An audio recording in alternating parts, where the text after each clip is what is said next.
আমাকে লাঠি দিয়ে মারছে ভাই, লাঠি দিয়ে মারছে। উনি আমাকে মারা রাইট আছে। ওসি মারছে, ওসি মারছে ওসি আপনাকে মারধর করা না না হয়েছে? ওসি না, একটা যে ধরছে ও মারছে থানায় থানায় থানায় না, শফিক উনি আমাকে ওখানে মারছে। আমার পুলিশ অন্যায় কাজ করেছে। ন্যাশনাল টিমের কথা বাদ দাও না, নরমাল মানুষ, ন্যাশনাল টিম ওটা বাদ, নরমাল মানুষের সাথে এভাবে কি কুকুরের মতো বিহেভ করে?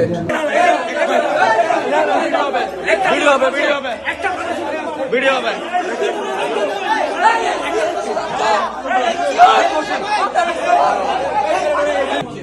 আপনার সাথে কি হয়েছিল এখন ঢাকা থেকে আসা পর্যন্ত কি হয়েছিল, এসে কার হাতে আপনি জিম্মি হয়েছেন, এগুলো একটু বিস্তারিত বলতেন। স্যার আমি ঢাকা থেকে ফাইনাল ম্যাচ আমাদের তো টাইম ব্যাঙ্গার লেফটেন্যান্ট খেলা ছিল, শেষ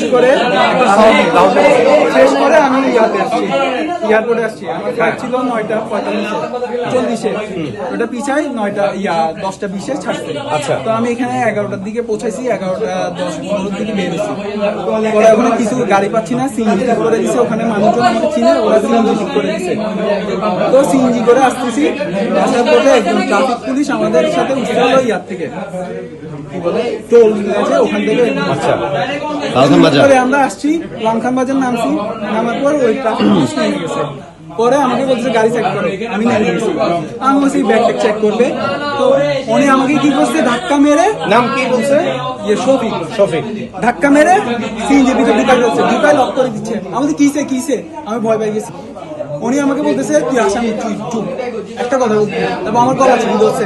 তো আমি চিল্লাচিল্লি করছি, আব্বুকে কল দিছি, আমার মোবাইল নিয়ে নিছে। তারপর এখানে ভাইয়ারা ছিল, প্রায় 100 মানুষের মতন ছিল, সবাই পরিচয় দিছে, তাও গলা চিল্লি ধরে রাখছে, আমাকে গেঞ্জি টেনে দিছে, আমার ব্যাগটা বের করছে। হ্যাঁ, সিভিল ড্রেসে ছিল, পুলিশ ড্রেস পরা ছিল, আরেকটা ছেলে আমাকে পাঞ্জাবি পরা, ওইটা এখানে হ্যাঁ ডিবি পরিচয়, ওই এখানে আসছিল। আসার পর মানে থানায় আসছিল আপনাকে নিয়ে? হ্যাঁ, না না ওরা আমাকে আনছে, ঠিক আছে। আনার পর ওনাকে বলছে, এই সেকেন্ড ওসিকে বলছে আমাকে এখানে দাঁড়িয়ে থাকছে, বলতেছে চোখ নিচে নামাই কথা বলো। ওসি আমাকে বলছে, ওসি আপনাকে বলতেছে? হ্যাঁ, আমি ওনাকে পরিচয় দিছি, হ্যাঁ। চোখ নিচে নামাই কথা বলো। আপনার পরিচয় দিছিলেন? হ্যাঁ, পরে যখন ফোনে কল আসা শুরু করছে, তখন উনি আমাকে হাব ভাব দেখাচ্ছে, ভালো দেখাচ্ছে। এরপর যখন ওই ছেলেটা আসছে, আপনারা সবাই আসার পর আগে ওই ছেলেটা আসছে, ওই ছেলেটা আর অফিসার, তারপর উনি ঝাড়তে ছিল ওদেরকে। পরে যখন আপনারা আসছেন, ওদের দুজনকে সাইড করে ফেলছে।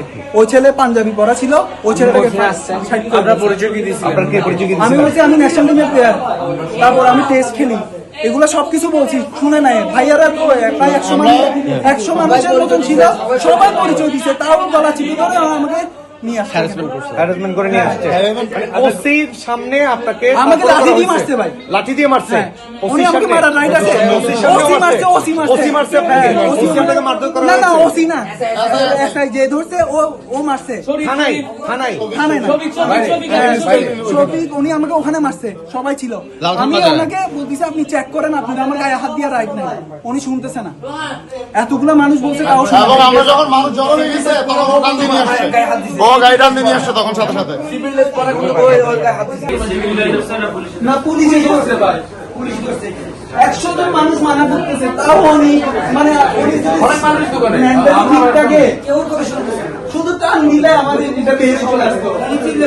আমার পুলিশ অন্যায় কাজ করেছে। আমি আপাতত যতটুকু আমি শুনে বা অফিসারের কাছ থেকে শুনে, ওনার কাছ থেকে শুনে যেটা হয়েছে, এটা তার ইল মোটিভ ছিল, আপাতত দৃষ্টিতে মনে হচ্ছে ইল মোটিভ ছিল, অন্যায় কাজ করেছে, অপেশাদারি কাজ করেছে, দায়িত্ব অবহেলা কাজ করেছে। অনেকগুলো ফল্ট আছে তার, সবগুলো ফল্ট আমরা ফাইন্ড আউট করব, ঠিক আছে। ফাইন্ড আউট করে আমরা এটা আমাদের এই চাকরির বিধি অনুসারে আমরা যথাযথ শাস্তিমূলক ব্যবস্থা নেব। ওকে গাড়িতে উঠাই, ও নিজের গাড়ি থাকা অবস্থা আর গাড়িতে উঠাই নিয়ে যেতে চাইছে, তাহলে এটা কি কিডন্যাপ হয় না? তাহলে কিডন্যাপটার জন্য ওকে তো এই অফিসারকে গ্রেপ্তার করা উচিত, রিমান্ডে আনা উচিত, মানে সবকিছুই করা হবে। আপনি যেটা বলছেন, আপনার কথা পুরোপুরি সত্য, পুরোপুরি কারেক্ট, আমরা সবকিছুই করব। তো এটার জন্য আমাদের যে প্রক্রিয়া, আপনি যদি চান, আপনি একটা এই অপহরণের জন্য আপনি একটা আজকে একটা মামলা দায়ের করেন, আপনি একটা এজাহার দায়ের করেন, এখানে এজাহার দায়ের করেন, এখানে মামলা করেন, এখনই শুরু করেন। আমরা আপনাকে ফুল সাপোর্ট দেবো, ফুল সহযোগিতা করবো, এবং আইনানুগ যত কিছু করা দেবো আমরা সবকিছু। ওই ছেলেটা 5 দিন আসছে, ওই যে ওই ছেলেটা সিভিলটা আমি কিন্তু দেখি না, ও পাইপ দিয়ে মারছে? হ্যাঁ 5 দিয়ে মারছে, সবাই বলতেছে, কিন্তু আমি ওরটা দেখি নাই মারছে যে। কিন্তু আমাকে ইয়া ভাইয়াটা মারছে যে, শফিক ভাইটা বেশি জঘন্য ভাই আমার লাইফে। কি ধরনের পুরো দাগ দাগ তোর পেটে একটা বড় লাঠি ছিল। ন্যাশনাল টিমের কথা বাদ দাও না, নরমাল মানুষ, না ন্যাশনাল টিম ওটা বাদ, নরমাল মানুষের সাথে এভাবে কি কুকুরের মতো বিহেভ করে, এই কথাটা মনে আসলে আমি আর পারতেছি না। আমি বেশি ভয় পাইছি বলো, আমাদের সাথে আমার আগেও ধরছে, যে ট্যাক্সিতে উঠছে মানে স্বাভাবিক ওই ট্যাক্সিতে মানে আপনি চেক পোস্টে চেক করে আগে ধরছে মানে চেক পোস্টে গেলাম, হ্যাঁ ধরে না, সবাইকে তো ধরে, ধরছে আমরা প্লেয়ার ব্যাগ দেখছে ছেড়ে দিছে। এখন উনি যখন আমাকে সিএনজির মধ্যে গলা চেপে ধরছে তখন আমি ভয় পাই গেছি কি হচ্ছে। আরেকটা জিনিস, ওর ফিজিক্যাল ইনজুরিটা বলে অ্যাজ এ প্লেয়ার বলিং হ্যান্ডে আঘাত করেছে, হ্যাঁ এটা তো ইন্টেনশন হতে পারে। ও যে হাতে বোলিং করে ওখানে যে ওই ছবিটা একটু দেখা, ওর বলিং হ্যান্ডে এন্ড ওর শোল্ডারে, বাট যেটা ইম্পর্টেন্ট পার্ট, ইম্পর্টেন্ট অর্গান, তাহলে হচ্ছে কি এটা তো আলাদা মডিফ থাকতে পারে। এবং আরো একটা জিনিস, সেটা হচ্ছে কি আউট অফ নোওয়্যার ও সিএনজিতে একটা সার্জেন্ট উঠলো, সে যেখানে নামলো সেখানেই ঠিক হচ্ছে কি তাকে আবার ধরলো। এটা তো একটা সাজানো প্লট হতে পারে।